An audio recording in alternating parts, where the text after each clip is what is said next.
नमस्कार, जय हिंद साथियों। एक बार फिर से आप सबका बहुत बहुत स्वागत है। आज का हमारा टॉपिक है कि क्या वाकई में भूत प्रेत होते हैं, यानी कि घोस्ट। इंग्लिश शब्द है घोस्ट। तो आज हम इसी विषय पर चर्चा करेंगे। वीडियो को पूरा देखिएगा, बहुत मज़ा आने वाला है। आपको बहुत कुछ ऐसी चीज़ें जानने को मिलेंगी जिसे जानना आपके लिए बहुत ही आवश्यक था।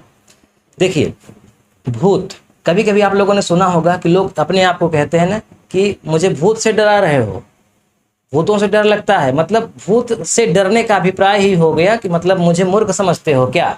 मतलब भूतों से न डरना एक बुद्धिमानी का प्रतीक माना जाता है और भूतों से डरना मूर्खता का प्रतीक माना जाता है।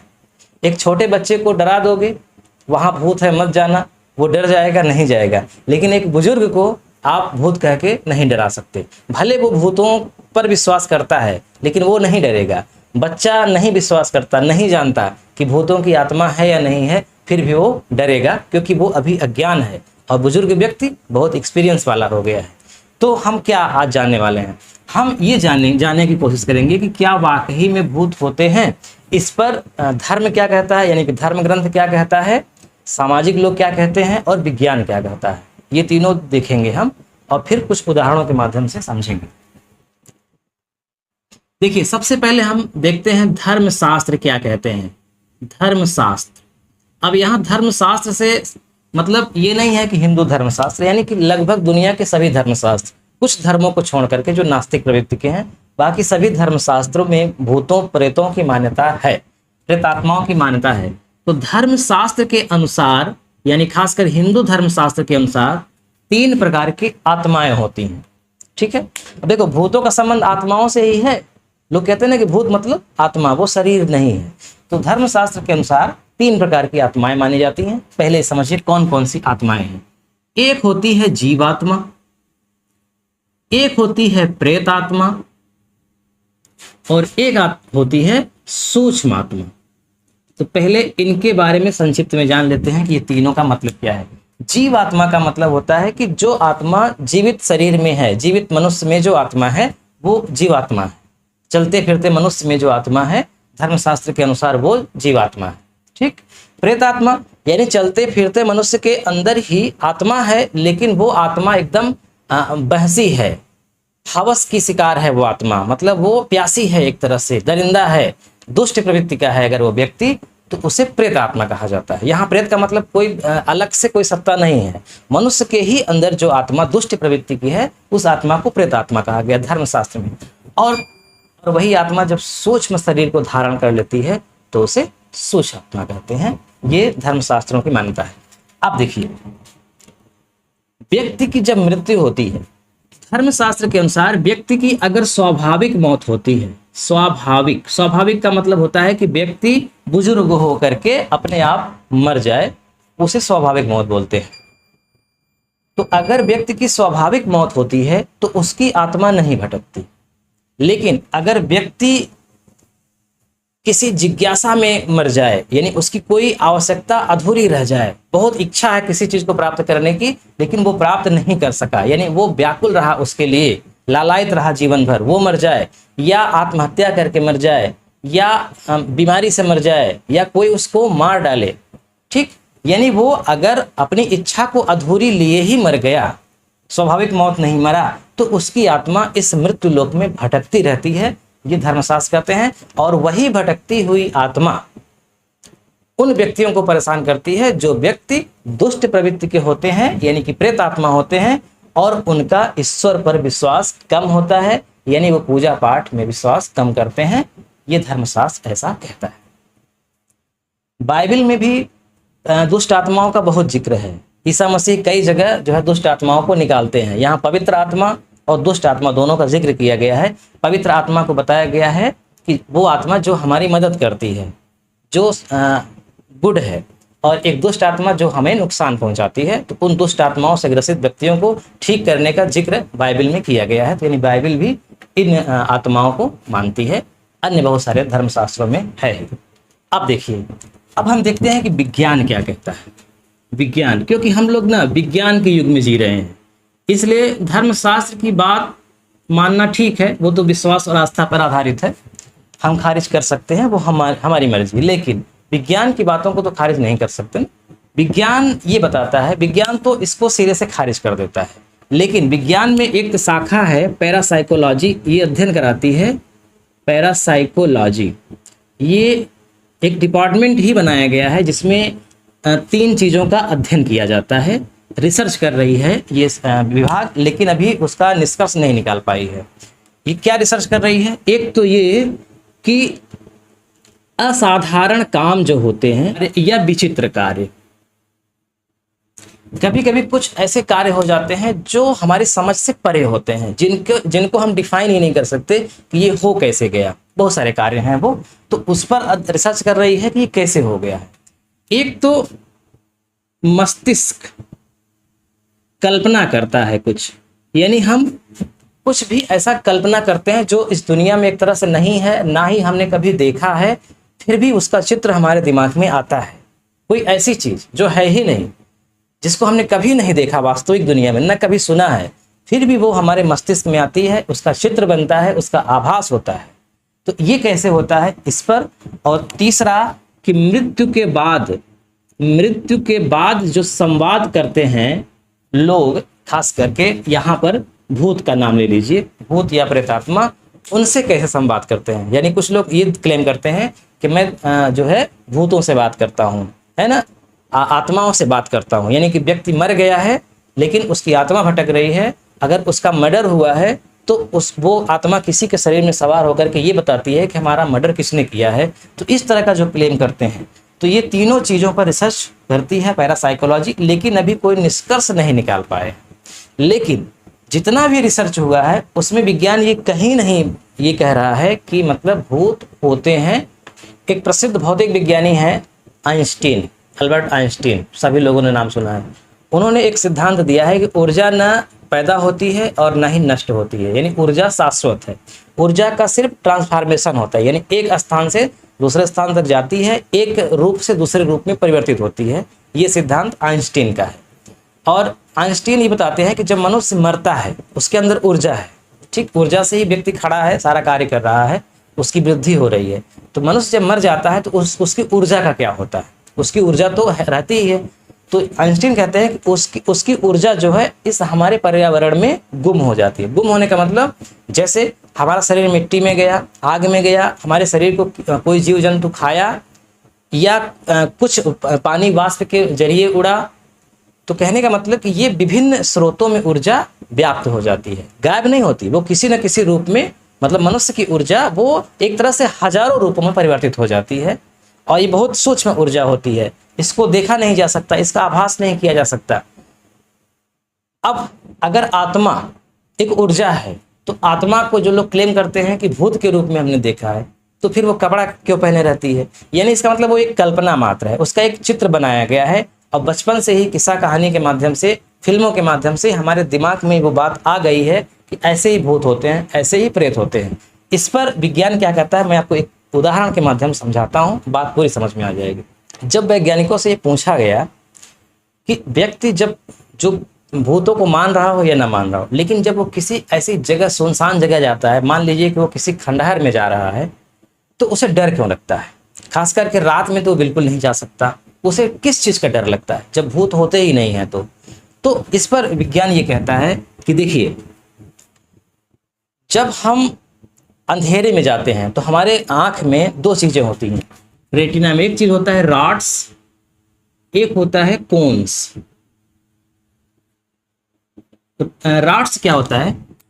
जब हम अंधेरे में होते हैं तो वहाँ उजाला, मतलब रोशनी नहीं होती है, तो हमारी आँख में ये जो रॉड्स होता है ये सक्रिय हो जाता है। इसका काम तब शुरू होता है और तब ये कोशिश करता है दिखाने की। और जैसे ही जब हम उजाले में जाते हैं तो ये रॉड्स काम करना बंद कर देता है, निष्क्रिय हो जाता है, और कोन्स का कार्य शुरू होता है। यानी फिर ये क्या करता है, कोन्स क्या करता है कि जो हमारे आँखों में अतिरिक्त रोशनी आ रही है, वो अतिरिक्त उजाला आ रहा है, ज़्यादा आ रहा है, उसको ये कम करता है, इसलिए हमको आराम से दिख जाता है। लेकिन जब अंधेरे में जाते हैं तो उजाला तो आ ही नहीं रहा है, तो ये रॉड सक्रिय होता है और उजाला करने की कोशिश करता है, तब हम वहाँ देख पाते हैं। यही कारण है कि जब हम कभी एकदम उजाले में हों, यानी कि धूप में हों, और धूप से फिर डायरेक्ट किसी घर में जाएं, वहाँ बिल्कुल अंधेरा ना हो लेकिन धूप से थोड़ा सा कम उजाला हो अगर वहाँ, तो जो वहाँ पहले से लोग बैठे हैं उनको तो सबको आराम से दिखाई देता है, अच्छा दिखाई देता है, लेकिन जो धूप से व्यक्ति आ रहा है उसके सामने एकदम अंधेरा छा जाता है, उसको कोई नहीं दिखता। फिर 1-2 मिनट के बाद फिर वो एडजस्ट करता है, फिर वो सबको आराम से देख पाता है। इसका मतलब ये हुआ कि जब वो व्यक्ति धूप में था तो उसका कॉन्स बहुत सक्रिय था। अचानक जब वो धूप से अंधेरे में आया तो उसका कॉन्स निष्क्रिय होने लगा, लेकिन उसको निष्क्रिय होने में समय लगता है। यानी वो सक्रिय एकाएक सक्रिय से निष्क्रिय नहीं हुआ, जबकि हम एकाएक उजाले से अंधेरे में आ गए। हम तो एकाएक आ गए, लेकिन वो एकाएक गायब नहीं हुआ, उसका अभी भी प्रभाव बना हुआ है। इसलिए हमको कुछ देर तक नहीं दिखाई देता और इसको एक्टिवेट होने में एक तरह से थोड़ा सा समय लग जाता है। जैसे ये निष्क्रिय होगा वैसे ये सक्रिय होगा, तो इसको सक्रिय होने में समय लगता है, इसको निष्क्रिय होने में समय लगता है, इसीलिए कुछ समय के लिए हमारे सामने अंधेरा रहता है। तो साइंटिस्ट ये कहते हैं, विज्ञान ये कहता है कि हम अंधेरे में सिर्फ 2 रंग ही देख पाते हैं राट्स की वजह से, एक सफ़ेद और एक काला। विज्ञान की दुनिया में काला और सफ़ेद को रंग नहीं माना जाता, ठीक है, यानी काला और सफ़ेद रंग नहीं, रंग 3 ही होते हैं विज्ञान में। एक होता है हरा, एक होता है लाल और एक होता है नीला। कलर टीवी में यही 3 रंग होते हैं, यही 3 मूल रंग हैं। इन्हीं तीनों रंगों से बहुत सारे रंग बनाए गए हैं। हालांकि विज्ञान तो रंग को मानता ही नहीं, विज्ञान तो प्रकाश को कहता है, यानी प्रकाश के कारण हमारा कलर परिभाषित होता है। फिर 3 रंग होते हैं, सफ़ेद और काला होता ही नहीं। सफ़ेद का मतलब होता है जहां पर सारे रंग पड़ जाएं। जैसे 12 प्रकार के अगर रंग होते हैं तो 12 रंग जहां पड़ रहे हैं, 12 प्रकार की रोशनी जहां पड़ रही है वहां सफ़ेद दिखेगा, और जहां कोई रोशनी नहीं दिख रही है, कोई रंग नहीं पड़ रहा है, वहां काला दिखेगा। मतलब ये, इसीलिए सफ़ेद और काला को रंग नहीं माना जाता, इसीलिए अंधेरे में हमको केवल सफ़ेद और काला का आभास होता है। तो हम अगर कोई भी अंधेरे में, खासकर जैसे मैं खंडहर की बात कर रहा हूँ, घर की बात कर रहा हूँ, किसी बगीचे की बात करूँ, तो जब वहाँ व्यक्ति अंधेरे में जाता है तो उसको कोई भी जो वस्तु दिखती है उसको वो रंग का आभास नहीं होगा, या तो वो काली का मतलब कि अगर काली है तो दिखेगी ही नहीं क्योंकि अंधेरा ही है। अगर सफ़ेद है या किसी और रंग में है तो सफ़ेद समझ में आएगी। अब हमारी आँखों में सूचना थोड़ी सी जा रही है, लेकिन हमारा मस्तिष्क उस अधूरी सूचना को पूरा करना चाहता है, क्योंकि मस्तिष्क का काम ही है कि हमें पूरी सूचना वो दे। तो हमें अधूरी सूचना अंधेरे से मिल रही है, लेकिन मस्तिष्क उस सूचना को पूरा करना चाहता है, तो मस्तिष्क तर्क करता है। तर्क के माध्यम से कुछ चीज़ें कल्पना के रूप में उस अधूरी सूचना को पूरा कर देता है, ठीक है।